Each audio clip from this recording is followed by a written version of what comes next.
रियासती क़ौमी शाहरा ते गुज़िरियल ॾींहुं मुसाफ़िर वेन जे टक्कर में ज़ख़्मी थियल मोटरसाइकिल सवार मोहम्मद अली बिरोही नवाबशाह अस्पताल में इलाज दौरान ज़ख़्मनि जा सुर न सहंदे फौत थी वियो। फौती पीरसन जो मढ़े संदसि घर पहुचण ते कोराम अची वियो।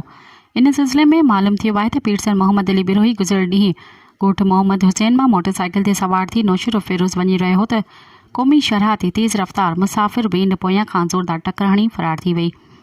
इतला ते पुलिस ऐं ॻोठाणनि पहुची ज़ख़्मी खे नाज़ुक हालत में नौशरो फिरोज़ अस्पताल आंदो, जितां हालत ख़राब हुजण सबबि नवाबशाह अस्पताल रेफर कयो वियो। नवाबशाह अस्पताल में हिन इलाज दौरान ज़ख़्मनि जा सुर न सहंदे दम धणी हवाले कयो।